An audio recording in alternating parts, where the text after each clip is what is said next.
ನಾಡಪ್ರಭು ಕೆಂಪೇಗೌಡರ 515ನೇ ಜಯಂತಿ ಆಚರಿಸಲಾಗ್ತಾ ಇದೆ. ಕಾವಲ್ ಭೈರಸಂದ್ರದ ವೀರಾಂಜನೇಯ ಸ್ವಾಮಿ ದೇವಸ್ಥಾನದ ಬಳಿ ಕೆಂಪೇಗೌಡರ ಜಯಂತಿ ಕಾರ್ಯಕ್ರಮ ನಡೆಯಿತು. ಕೆಂಪೇಗೌಡರ ಪ್ರತಿಮೆಗೆ ಶಾಸಕ ಎಸಿ ಶ್ರೀನಿವಾಸ್ ಮಾಲಾರ್ಪಣೆ ಮಾಡಿದ್ದು, ಜೊತೆಗೆ ಕೆಂಪೇಗೌಡರ ಹುಟ್ಟುಹಬ್ಬದ ಪ್ರಯುಕ್ತ ಅನ್ನದಾನ ಕಾರ್ಯಕ್ರಮ ಹಮ್ಮಿಕೊಂಡಿದ್ರು. ಇನ್ನು ಕಾರ್ಯಕ್ರಮದಲ್ಲಿ ಮಾಜಿ ಶಾಸಕ ಪ್ರಸನ್ನಕುಮಾರ್, ಮಾಜಿ ಬಿಬಿಎಂಪಿ ಸದಸ್ಯೆ ಗೌರಮ್ಮ, ಮಾಜಿ ಬಿಬಿಎಂಪಿ ಸದಸ್ಯೆ ನೇತ್ರಾ ನಾರಾಯಣ್, ಮಾಜಿ ಪೊಲೀಸ್ ಅಧಿಕಾರಿ ಪ್ರತಾಪ್, ಕರವೇ ಅಧ್ಯಕ್ಷ ಪ್ರವೀಣ್ ಶೆಟ್ಟಿ ಭಾಗಿಯಾಗಿದ್ದರು.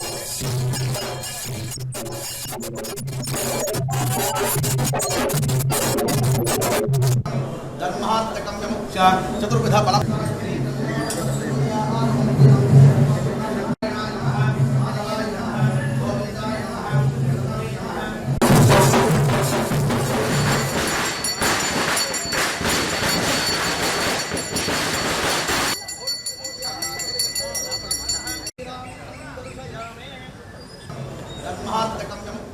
ಚತುರ್ವಿಧ ಫಲ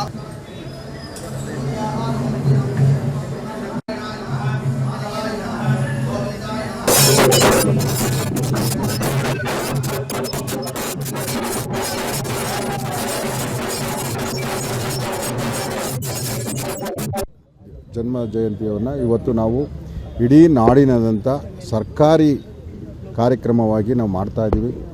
ಈಗಾಗಲೇ ಈ ಕಾರ್ಯಕ್ರಮನ ನಮ್ಮ ಮುಖ್ಯಮಂತ್ರಿಗಳು ಸಿದ್ದರಾಮಯ್ಯವರು, ಉಪಮುಖ್ಯಮಂತ್ರಿಗಳು ನಮ್ಮ ಅಧ್ಯಕ್ಷರಾದಂಥ DK ಶಿವಕುಮಾರ ನೇತೃತ್ವದಲ್ಲಿ ಕಾರ್ಯಕ್ರಮ ನಮ್ಮ ರಾಜಧಾನಿಯಲ್ಲಿ ನಡೀತಾ ಇದೆ. ಈ ಕಾರ್ಯಕ್ರಮ ಇಡೀ ರಾಜ್ಯದಾದಂತಹ ಅವರಿಗೆ ಪುಷ್ಪಮಾಲೆ ಹಾಕೋದ್ರ ಮೂಲಕ, ಮೆರವಣಿಗೆ ಮಾಡೋದ್ರ ಮೂಲಕ, ಅವರಿಗೆ ಗೌರವ ಅರ್ಪಣೆ ಮಾಡೋದ್ರ ಮೂಲಕ ನಡೀತಾ ಇದೆ. ಈ ಕ್ಷೇತ್ರದಲ್ಲಿ ನನ್ನ ಪುಲಕೇಶಿ ನಗರದಲ್ಲೂ ಸಹ ಇಂದಿನ ಎಲ್ಲ ಹಿರಿಯರೆಲ್ಲ ಸೇರಿಕೊಂಡು ಈ ಪುತ್ಥಳಿ ಸ್ಥಾಪನೆ ಮಾಡಿದ್ದಾರೆ. ಇವರಿಗೆ ಯಾವುದೇ ಜಾತಿ ಇಲ್ಲ. ಒಕ್ಕಲಿಗರ ಕುಟುಂಬದಲ್ಲಿ ಹುಟ್ಟಿದ್ರೂ ಸಹ ದೀನ ದಲಿತರು, ಅಲ್ಪಸಂಖ್ಯಾತರು ಎಲ್ಲರಿಗೂ ಒಂದೊಂದು ಸಮಾನವಾದಂಥ